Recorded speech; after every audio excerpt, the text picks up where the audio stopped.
भारत एक ऐसा देश है जहां पर हजारों बोलियां बोली जाती हैं, सैकड़ों भाषाएं हैं और 22 लैंग्वेजेस 22 भाषाएं तो ऐसी हैं जिनको संवैधानिक दर्जा प्राप्त है, जिनको कॉन्स्टिट्यूशनल अप्रूवल मिली है। तो ऐसे में इतने बड़े देश में जहां पर इतनी सारी भाषाएं बोली जाती हैं, किस भाषा को शिक्षा का माध्यम बनाया जाए, किस भाषा में बच्चों को एजुकेशन दी जाए, अपने आप में एक बहुत बड़ा चैलेंज था, एक बहुत बड़ी चुनौती थी, एक बहुत बड़ी प्रॉब्लम थी। तो इसका सॉल्यूशन कैसे निकाला जाए? तो थ्री लैंग्वेज फॉर्मूला, त्रिभाषा सूत्र एक ऐसा सूत्र है जिसके माध्यम से ये जो भाषा संबंधी समस्या है इसका सॉल्यूशन निकालने का एक प्रयास किया गया, एक कोशिश की गई। तो आज के इस वीडियो में हम यही जानेंगे कि त्रिभाषा सूत्र क्या है और इसमें किन तीन भाषाओं की बात की गई है जिसमें बच्चों को एजुकेशन दी जाए या जिन भाषाओं को बच्चों को सिखाया जाए। तो हम वीडियो को शुरू करते हैं। तो अगर हम थ्री लैंग्वेज फॉर्मूला की बात करें, सो त्रिभाषा सूत्र को भारत की भाषा समस्या के समाधान का सर्वोत्तम साधन या बेस्ट सॉल्यूशन माना गया। It is neither related to primary education nor to higher education. इसका संबंध ना तो प्राथमिक शिक्षा से है और ना ही उच्च शिक्षा से है। तो इसका संबंध किससे है? इसका संबंध सेकेंडरी एजुकेशन से है, माध्यमिक शिक्षा से है। तो अगर फ्यूचर में कभी भी कोई क्वेश्चन आ जाए कि थ्री लैंग्वेज फॉर्मूला किस स्टेज के लिए, किस स्तर के लिए बनाया गया, किस पे लागू होता है, अप्लाई होता है, तो सेकेंडरी एजुकेशन पर, माध्यमिक शिक्षा पर। स्कूल में आपने भी देखा होगा जब आप 6th क्लास में आते थे, जो बच्चे ज्यादातर गवर्नमेंट स्कूल से हैं, कि आपको 6th क्लास में ही आपको थ्री लैंग्वेज जो है आपको पढ़ाई जाती थी, सिखाई जाती थी। ठीक है। In the year 1956, the Central Advisory Board of Secondary Education created the three language formula. किसको किसने क्रिएट किया? Central advisory board of secondary education, केंद्रीय माध्यमिक शिक्षा सलाहकार मंडल ने 1956 को इस फॉर्मूले को बनाया। और उसके बाद क्या हुआ? 1957 में the government of India accepted this formula, कि भारत सरकार ने इस सूत्र को स्वीकार कर लिया।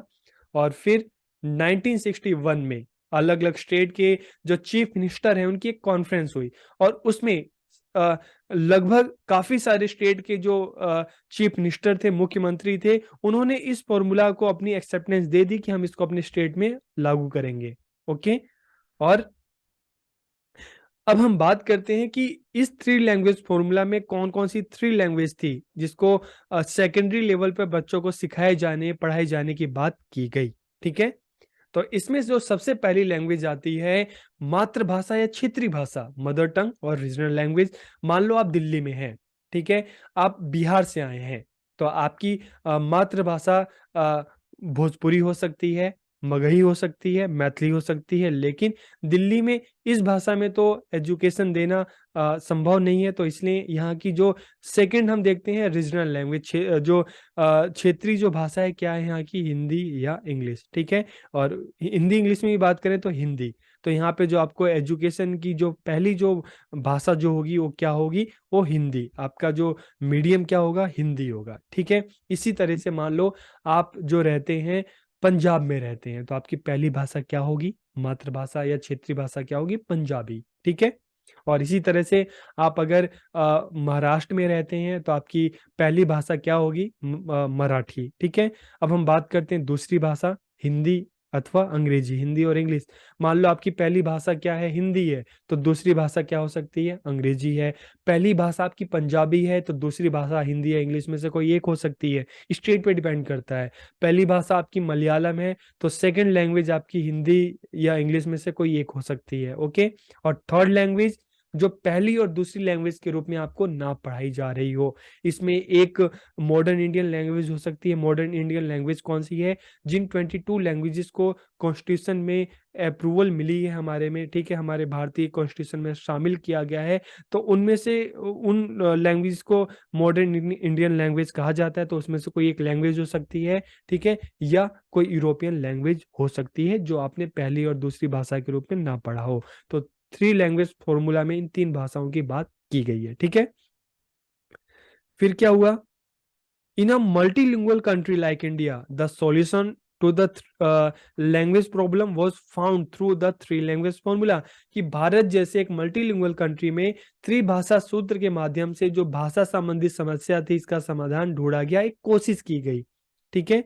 But this solution regarding language was political not constitutional, कि जो समाधान था एक कॉन्स्टिट्यूशनल नहीं था, कॉन्स्टिट्यूशन में इस तरह का कोई अमेंडमेंट नहीं हुआ, ठीक है। ये तो पॉलिटिकल था, अलग अलग स्टेट के मुख्यमंत्री चीफ मिनिस्टर इकट्ठा हुए, उन्होंने आपसी रजामंदी से कहा कि ठीक है हम इसको अप्लाई करेंगे, तो ये पॉलिटिकल था, कॉन्स्टिट्यूशनल नहीं था। फिर क्या हुआ 1964-66 में कोठारी कमीशन आया और उसने इस फॉर्मूले में थोड़ा सा मॉडिफिकेशन किया, और उसके बाद इसी के संबंध में अपनी जो सजेशन दिए तीन भाषा के संबंध में कौन कौन से थे, उसने भी बोला कि पहली लैंग्वेज मातृभाषा, प्रादेशिक या क्षेत्रीय भाषा होनी चाहिए, मदर टंग और रीजनल लैंग्वेज।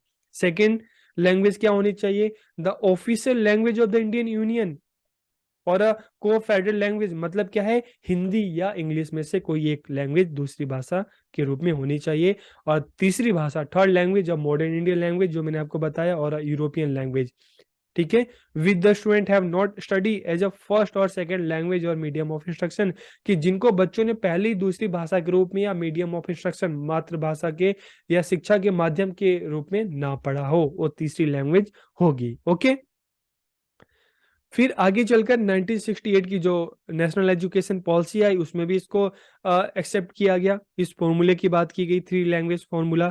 और इस पॉलिसी में भी जो तीन भाषाओं की बात की गई, कौन कौन सी, पहली मदर टंग और रीजनल लैंग्वेज सेम, ठीक है। सेकंड सेकंड लैंग्वेज कौन सी होगी, हिंदी भाषी राज्यों में कोई आधुनिक भाषा अथवा अंग्रेजी, और गैर हिंदी भाषी राज्यों में हिंदी या अंग्रेजी। मतलब क्या है कि मान लो अगर हम दिल्ली में रह रहे हैं, उत्तर प्रदेश में रह रहे हैं, तो यहाँ पे हमारी जो भाषा होगी हिंदी होगी, ठीक है, प्रथम भाषा, पहली भाषा।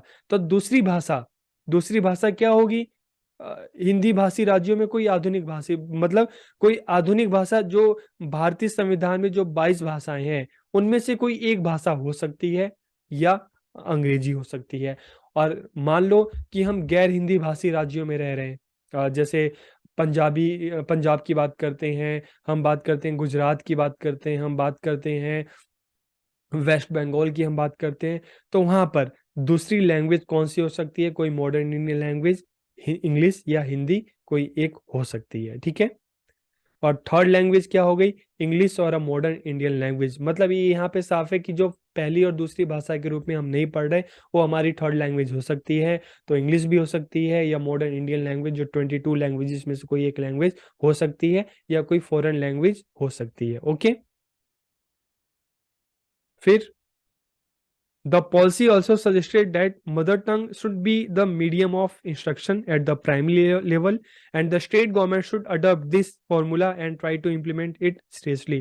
कि इस नीति में कहा गया 1968 में कि प्राथमिक स्तर पर बच्चों का जो शिक्षा का माध्यम होना चाहिए मातृभाषा ही होना चाहिए, और राज्य सरकार इस सूत्र को अपनाने के साथ साथ इसे गंभीरता पूर्वक इसको कार्यान्वित करे, इसको अप्लाई करे, इंप्लीमेंट करे, उसकी कोशिश करे इसको अप्लाई करने की, ओके।